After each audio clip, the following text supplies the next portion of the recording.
Hi guys, it's the Christian Life YouTube channel here. Thank you guys for joining. Um, Much appreciated. So I really wanted to get into a little bit more of the Gospel of Matthew today as I was reading through some of the scriptures. And I want to talk about the Bible verse, Matthew 16:26, where Jesus brilliantly states to his disciples there, after basically explaining to them basically how you need to pick up your own cross and be a disciple of God. For what is a man profited if you were to gain the whole world but to give up his own soul? Or what were a man to give in exchange for his own soul?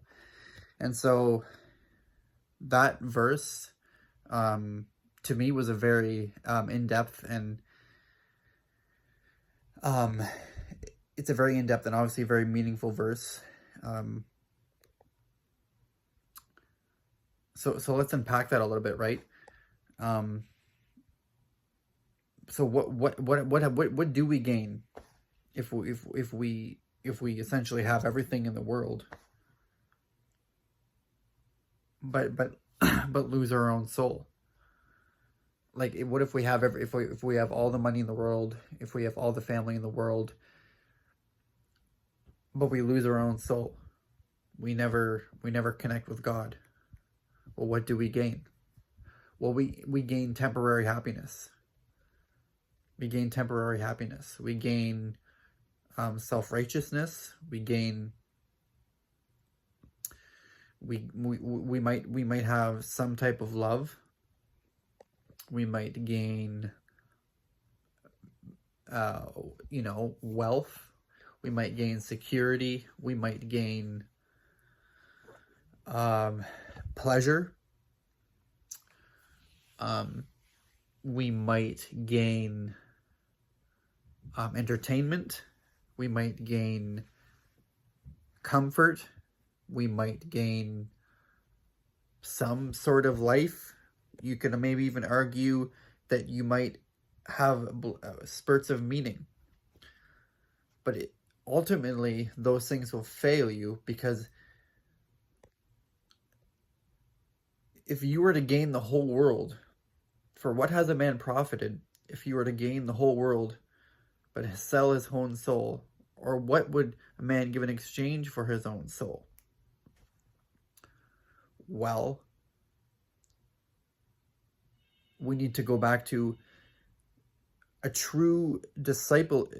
You need to be a true disciple of God. And if you're a true disciple of God, you will forsake the world. And if you've sold your own soul, you have forsaken God. And you will forsake God, and you will harden your heart to God. You will forsake God. You will close him out of your life completely. Not agnostic. No, you're an atheist, and you despise God.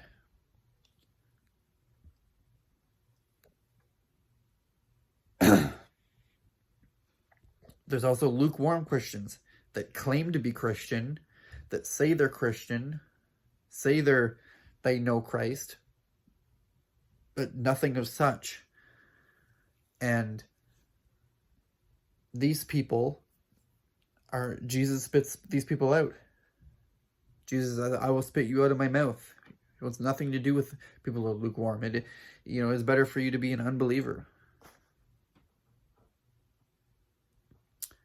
And so we must forsake the things of the world. We must the worldly pleasures, the worldly desires, and we must obey Christ to the best desire we can in the moment. We won't be perfect. We're human beings. We will fall short in whatever regard. But I'm talking about being realistic here.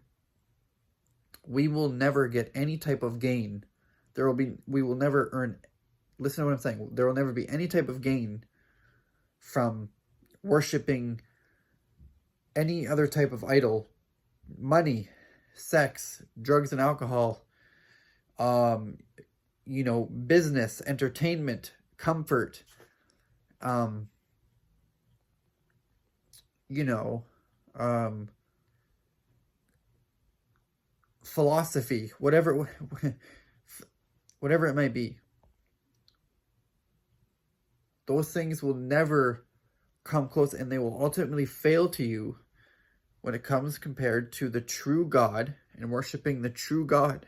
We must ultimately, at the end of the day, we must forsake those things. Even family, even our own family. Because even when it comes to ourselves, we cannot hold those things to our heart and say that is most worthy. That is it. Like that's it. Like that's the end all be all.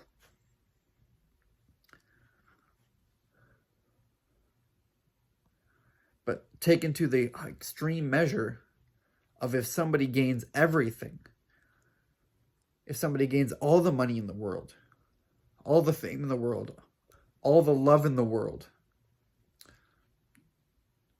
all the comfort in the world, or all those things combined, but on the other hand, spends eternity separate from God, or has a horrible condemnation that we don't know about. Even if they don't believe in God and they think it doesn't exist, so it doesn't matter, that does not matter. Because if God is real, which I believe he is, they have made the worst decision of their life. No matter what other decision they may have made, that is the worst decision that they have made.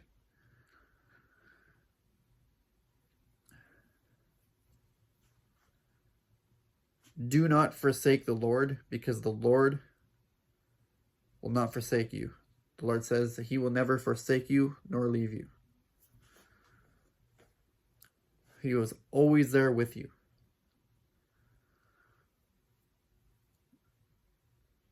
Jesus says you must pick up your cross and be a disciple of God.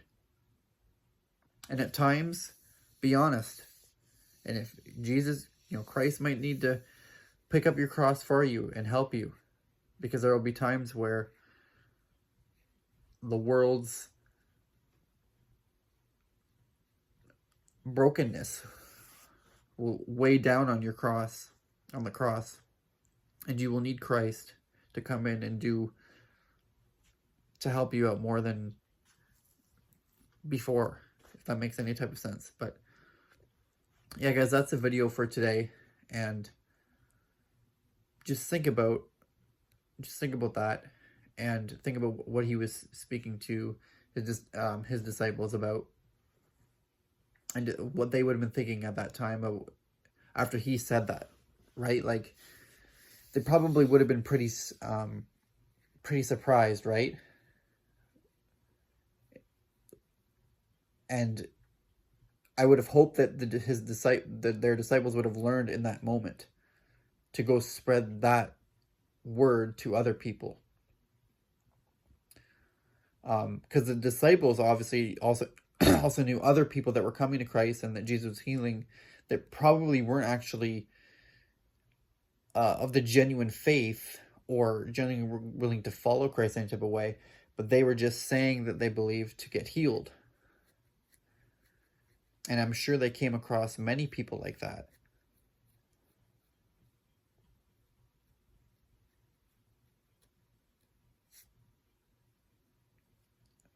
And Jesus says, no, that's the first type, but there's another type of way that you will worship me.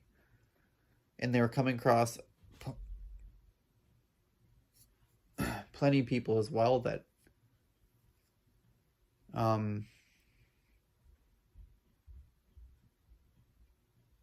that just probably were confused, or the disciples could see, or one way or another,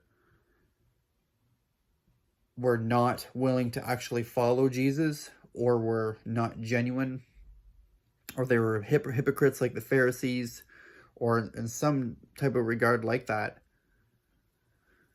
And yet Jesus would treat them differently.